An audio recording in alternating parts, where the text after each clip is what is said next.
মনে চায় প্রাণে চায় দিলে চায় যারে তোমরা কুঞ্জ সাজাও গো আজ আমার প্রাণনাথ আসিতে পারে। হ্যালো বন্ধুরা, শুভ সকাল। আজকে আমরা ঘরোয়া পরিবেশে একটা পিকনিকের আয়োজন করলাম। কি কি রান্না হচ্ছে সব কিছুই আপনাদের সাথে শেয়ার করব, দেখতে থাকুন। আমরা ঝটপট রান্না করব আর চটপট সব গপ গপ খেয়ে ফেলবো। আপনারা দেখতে থাকুন, দেখে ভালো লাগলে অবশ্যই লাইক শেয়ার কমেন্ট করবেন। আর রান্নার রেসিপি জানার ইচ্ছে থাকলে অবশ্যই কমেন্ট বক্সে জানাবেন। তাহলে দেখতে থাকুন, আস্তে আস্তে সবগুলোই বলবো। দেখছেন চিংড়ি মাছের মালাইকারির রেসিপি রান্না চলছে। এখানে এখন মরিচের গুঁড়া দিয়ে দেওয়া হলো, মরিচের গুঁড়া দিয়ে দিচ্ছে। এগুলো আজকে কুটা বাছা করতে অনেক কষ্ট হয়েছে, যেহেতু গতকালকে রাতের বেলা এগুলো সবগুলো এই বাজারগুলো করে আনা হয়েছিল। সবগুলাই মানে আনরেডি অবস্থায় ছিল। এগুলো সকালে বসে বসে সব কিছু রেডি করা হয়েছে। তো সকাল থেকে এগুলো রেডি করতে করতে আসলে অর্ধেক সময় চলে গেছে। হলুদের গুঁড়ো দিয়ে দেওয়া হয়েছে অলরেডি।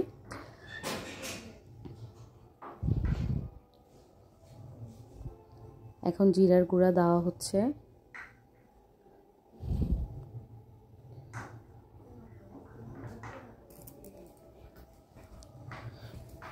রান্না আসলে প্রিপেয়ার করে রাখলে রান্না করতে কোনো অসুবিধা হয় না। রান্না প্রিপারেশন আগে থেকে নিয়ে রাখা হলে রান্না করতে কোনো কষ্ট হয় না। কিন্তু যদি প্রিপারেশন নেওয়া না থাকে তাহলে একটু অসুবিধা হয়ে যায়। যেহেতু আজকে 15-16 জনের রান্না করার, একসাথে 15-16 জনের অনেকগুলো রান্না করার রেসিপি ছিল, তো খুব শর্ট টাইমের মধ্যে আসলে এগুলো রেডি করা হচ্ছে আর কি। দেখছেন অলরেডি চিংড়ি মাছের মালাইকারি হয়ে গেছে। তো দিয়ে দেওয়া হচ্ছে টমেটো। আপনারা কে কীভাবে চিংড়ি মাছের মালাইকারিটা রান্না করেন, তো এটা আমাকে অবশ্যই কমেন্ট বক্সে জানাবেন। আর আমি এখানে কি দিতে পারলে মালাইকারিটা আরেকটু টেস্টি হতো বলে আপনাদের মনে হয়, সেটাও আপনারা কমেন্ট বক্সে লিখে জানাবেন।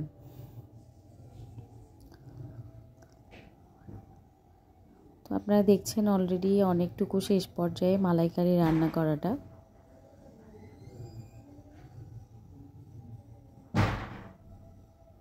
মালাইকারিটা যখন শেষের দিকে, তখন আমরা 2-3টে কাঁচামরিচ দিয়ে মালাইকারিটা নামিয়ে নিলাম।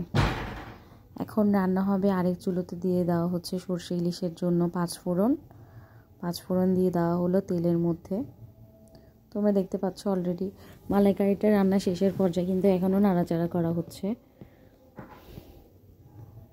শেষে ওখানে মালাইকারিতে একটু গরম মশলা দিয়ে দেওয়া হয়েছে। আর আরেক চুলোতে পাঁচফোড়ন সোমবারে দেওয়া হয়ে গেছে। তো পাঁচফোড়নগুলো তেলের মধ্যে ভালো করে সোমবারে দেওয়ার পরে আমরা ওখানে দিয়ে দিলাম কিছু পেঁয়াজ কুচি, প্রায় অনেকটুকুই পেঁয়াজ কুচি। তোমরা দেখতে পাচ্ছ অনেকটুকু পেঁয়াজ কুচি দিয়ে দেওয়া হলো।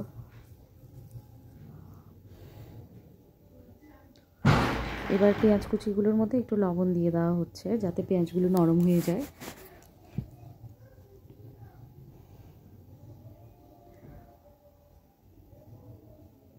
এখনও মালাইকারি কিন্তু নাড়াচাড়া করা হচ্ছে, তোমরা দেখো ভালো করে। যখন ঘরে অনেকগুলো গেস্ট আসে কিন্তু চুলা থাকে শুধু 2টা, তখন কিন্তু আসলে খুব অসুবিধা হয়ে যায়। খুব মানে তাড়াহুড়ার মধ্যে একটা ব্যাপার হয়ে যায় যদি আগে থেকে প্রিপারেশন নিয়ে রাখা না হয়। আগের দিন রাতে যদি অনেকটুকু প্রিপারেশন নিয়ে রাখা হয় তাহলে পরের দিন এত অসুবিধা হয় না। দেখে না এখানে যেটা দেওয়া হলো সর্ষে বাটা, সাথে হচ্ছে কাঁচামরিচ বাটা, মানে সর্ষের সাথে কাঁচামরিচ একসাথে ব্লেন্ড করে নিয়ে নেওয়া হয়েছে। ওগুলো ওই তেলের মধ্যে যে পাঁচফোড়ন সম্বার দেওয়া হলো, এরপর পেঁয়াজ দেওয়া হলো, ওগুলোর মধ্যে একসাথে মিক্স করে নেওয়া হচ্ছে। এখন একটু হলুদ গুঁড়ো দিয়ে দেওয়া হচ্ছে।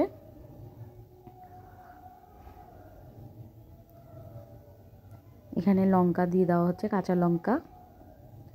যেহেতু সর্ষে ইলিশ, এখানে মানে সর্ষে ইলিশটা আসলে সর্ষে ইলিশে মানে লঙ্কার গুঁড়ো খুব একটা হয় না, মানে সর্ষে ইলিশের কালারটার জন্য আমরা ওই লাল মরিচের গুঁড়াটা একটু অ্যাভয়েড করার চেষ্টা করি আর কি।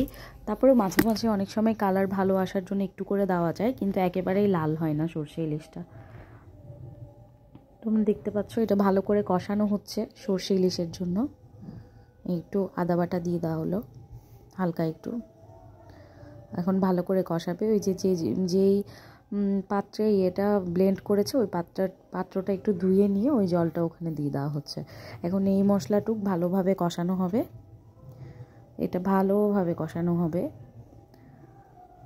তোমরা সবাই জানো ইলিশ যখন সর্ষে ইলিশ করা হয় ইলিশ মাছটা ভাজা হয় না। এখানে জিরার গুঁড়ো দিয়ে দেওয়া হচ্ছে, ধনিয়ার গুঁড়ো দিয়ে দেওয়া হচ্ছে। সব মশলা সহযোগে ভালো করে মশলাটা কষানো হবে। একটু সামান্য লাল মরিচের গুঁড়ো দিয়ে দেওয়া হচ্ছে ওই শুধু কালারের জন্য।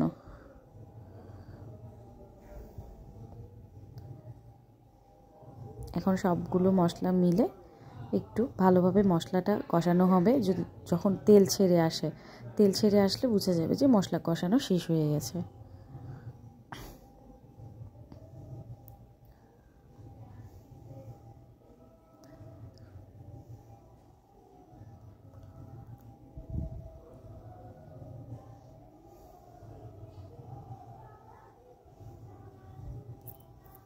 এখন তোমরা দেখতে পাচ্ছ ওই যে মালাইকারিতে একটু পানি দিয়ে দেওয়া হচ্ছে একটু ঝোল ঝোল করার জন্য। আর এদিকে সর্ষে ইলিশের মশলাটা কষানো হচ্ছে। তোমরা দেখো সর্ষে ইলিশের মশলাটা ভালো করে কষানোর পরে আমরা একে একে ইলিশ মাছগুলো এখানে ছেড়ে দিচ্ছি। সবগুলা ইলিশ মাছই ভালো করে আমরা ছেড়ে দিলাম ওখানে।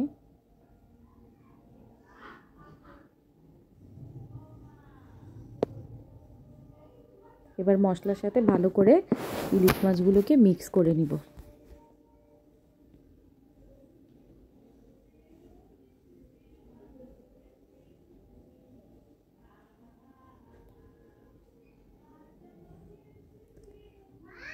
মিক্স করা শেষ হয়ে গেছে, এখন আমরা ঢাকা দিয়ে দিয়েছি। এবার অন্য চুলা থেকে একটা পাত্রে নামিয়ে নিচ্ছি চিংড়ি মাছগুলো।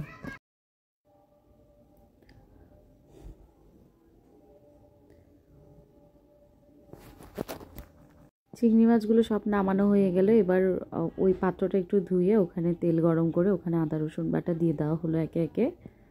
আদা রসুনগুলো ভালো করে ভেজে নেওয়া হচ্ছে।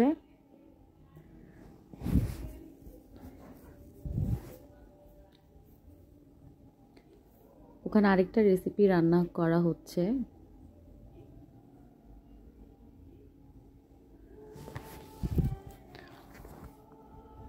ভালো করে আদা রসুন পেস্টগুলো তেলের সাথে মিক্স করে একদম কষিয়ে নেওয়া হচ্ছে।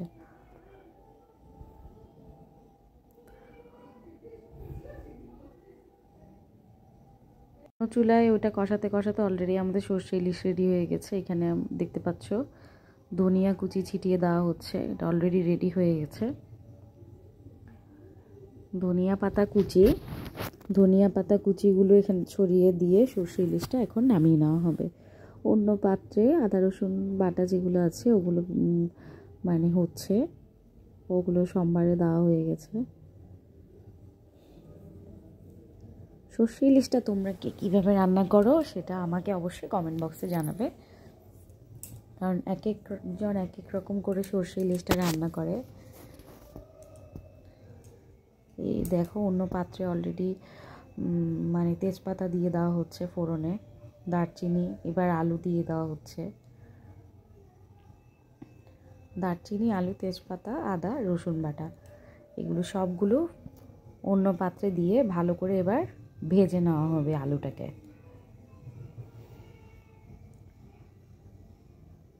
এখানে একটু লবণও দিয়ে দেওয়া হলো।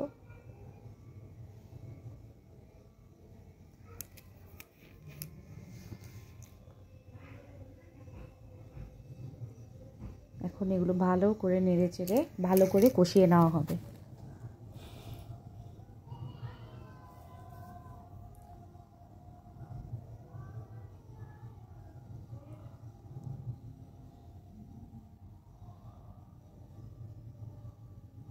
সর্ষে ইলিশটা অলরেডি হয়ে গেছে, এখন নামিয়ে নেওয়া হবে। ওই পাত্রে আরেকটা কিছু দেওয়া হবে। আর এখন আর অন্য যে প্যানটাতে আলু ভাজা হচ্ছিল সেখানে দেওয়া হয়ে গেল টমেটো কুচি।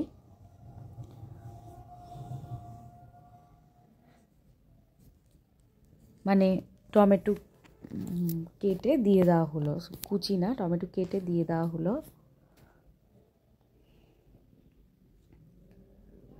সবগুলো মিক্স করে এবার এখন এখানে দেওয়া হচ্ছে আদা বাটা।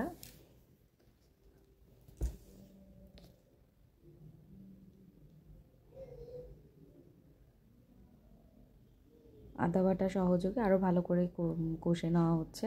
এখন পেঁয়াজ কুচি দেওয়া হবে।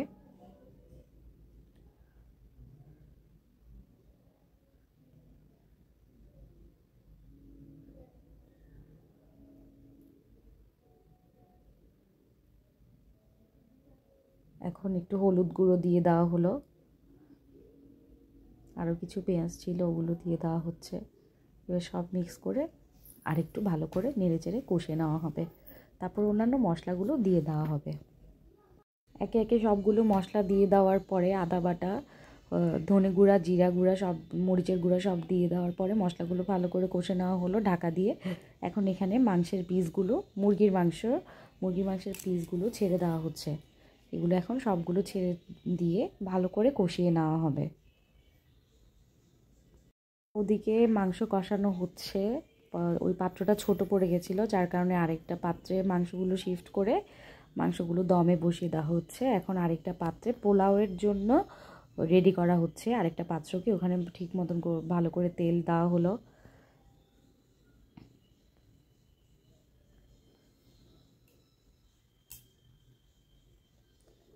ওখানে তেল দেওয়া হচ্ছে।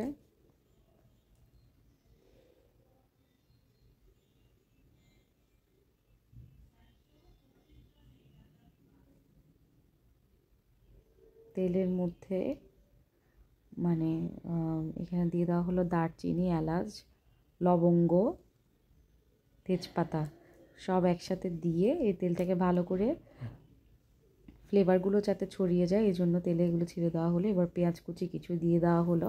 এটা হচ্ছে শর্টকাট পোলাও রান্না করার রেসিপি। তোমরা পোলাওটা কে কীভাবে রান্না করো, সাথে মুরগির মাংস কষাটা কে কীভাবে রান্না করো সেটাও তোমরা আমাকে অবশ্যই কমেন্ট বক্সে কমেন্ট করে জানাবে। তো এগুলো ভালো করে এখানে কষে নেওয়া হচ্ছে। এবার এখানে পোলাওয়ের চালগুলো দিয়ে দেওয়া হচ্ছে। তার আগে এখানে আদা বাটা দিয়ে দেওয়া হয়েছিল।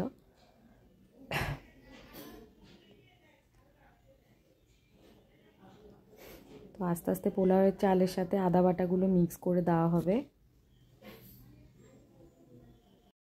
পোলাওয়ের চালগুলো ভালো করে ভাজি করে নেওয়ার পরে ওখানে জল দিয়ে দেওয়া হলো।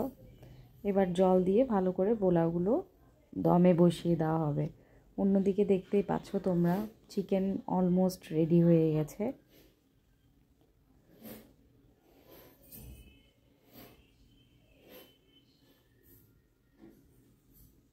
এদিকে পোলাওগুলো রেডি হচ্ছে আর অন্যদিকে চিকেনগুলো রেডি হচ্ছে। এখন পোলাওগুলো দমে বসিয়ে রাখা হবে।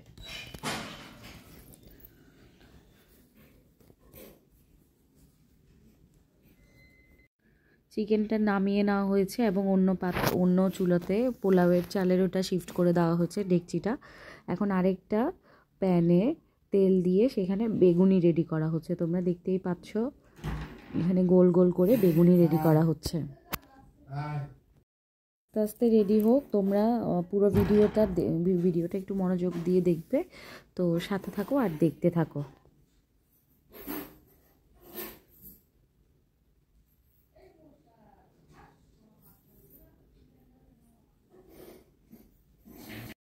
রান্নার সাথে ছিলে এখন দেখতেই পাচ্ছ আমরা সবগুলো রান্না একে একে নিয়ে নিচ্ছি। সব রান্না কমপ্লিট। এখন আমরা পাত্রের মধ্যে দেখো পোলাও নিয়ে নিলাম। এখন সরষে ইলিশ নিয়ে নিব।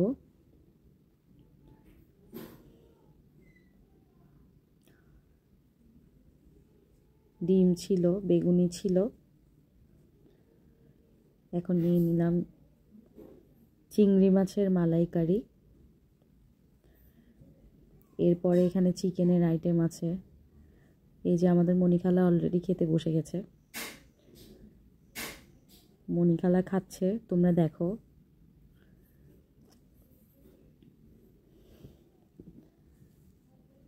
সালাদ ছিল, সবগুলো খাবার খুব টেস্টি ছিল। এখানে আমিও খেতে বসে গেছি। সবগুলো খাবার খুবই টেস্টি ছিল। তোমরা পুরোটা ভিডিও আমাদের সাথে ছিলে, সেজন্য তোমাদের অনেক অনেক ধন্যবাদ। এভাবে আমাদের পাশে থেকো।